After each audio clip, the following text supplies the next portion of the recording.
प्रिय मित्रों, जय श्री राम। मैं आज आपको एक बहुत प्रेरणादायक कहानी सुनाने जा रहा हूँ। पैदा होना और मृत्यु होना ईश्वर के हाथ में है। जो व्यक्ति जन्म लेता है उसकी मृत्यु निश्चित होती है।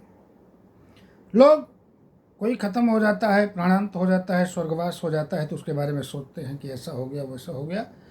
आप लोग इस विषय पे जरा मत सोचिए, क्योंकि प्रभु ने जीवन और मृत्यु निश्चित कर रखा है। किस बहाने, कहाँ पे, किस स्थान पे उसकी मृत्यु होगी, किसकी गोद में होगी, कौन पानी पिलाएगा, कौन पानी नहीं पिलाएगा, ये सब प्रभु ने निर्धारित कर रखा है। हमें आपको इस विषय पे ज़्यादा चिंता नहीं करनी चाहिए। इसी उपलक्ष्य में इसी से संबंधित एक बहुत प्रेरणादायक मैं आपको एक कहानी सुनाने जा रहा हूँ। बहुत ध्यान से सुने। जय श्री राम। ये पौराणिक कथा है। एक जंगल में एक तोता रहता था। एक दिन यमराज जी उधर से जा रहे थे। तोता डाल पे बैठा था।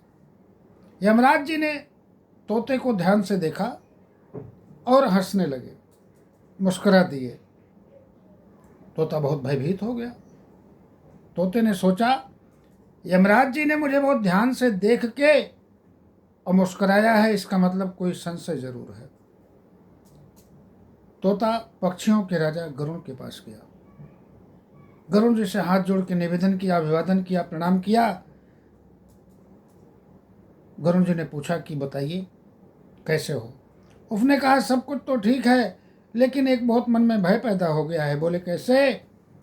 बोले मैं वन में बैठा था एक डाल पे और यमराज जी जा रहे थे।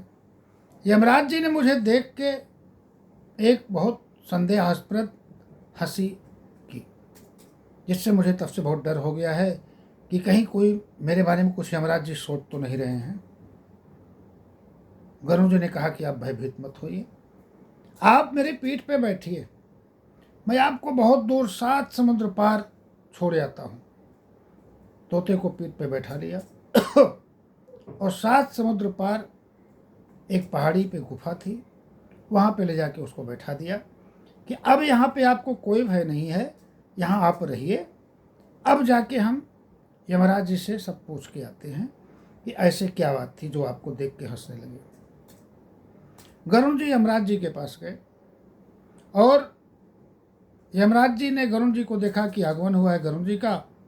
यमराज जी ने खड़े होकर स्वागत किया, निवेदन किया, आसन दिया, बैठाया।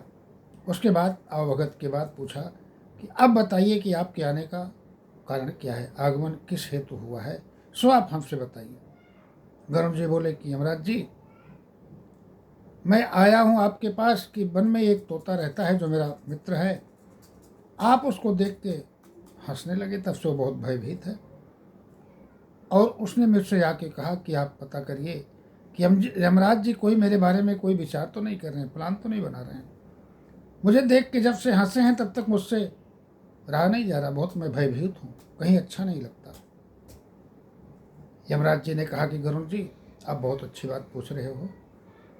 मेरे हंसने का अभिप्राय ये था कि उस तोते की मौत तुरंत थोड़ी देर बाद 7 समुद्र पार एक गुफा में बिल्ली के द्वारा खाए जाने से होनी थी।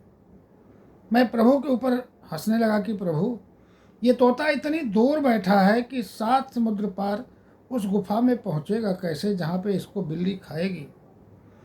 इसलिए मैं हंसने लगा कि प्रभु ने विचित्र विचित्र तरीके से किसी की मौत लिख देते हैं, अभी न पहुंचेगा कैसे मरेगा। गरुड़ जी बहुत विस्मित हो गए, हक्का बक्का रह गए, आवाज नहीं निकली। बोले क्यों, क्या हुआ?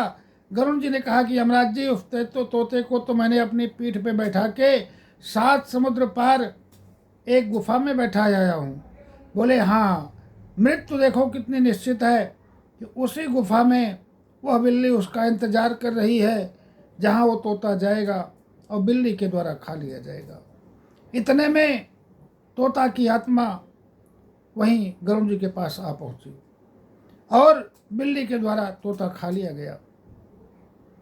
यमराज जी की बात सुनकर गरुड़ जी अवाक रह गए और मौत जहाँ उसकी प्रतीक्षा कर रही थी, यमराज जी की कथनानुसार गरुड़ जी अपनी पीठ पर बैठा के मौत के पास उस तोते को उस पहाड़ की गुफा में जहाँ बिल्ली बैठी थी खुद ही छोड़ आए।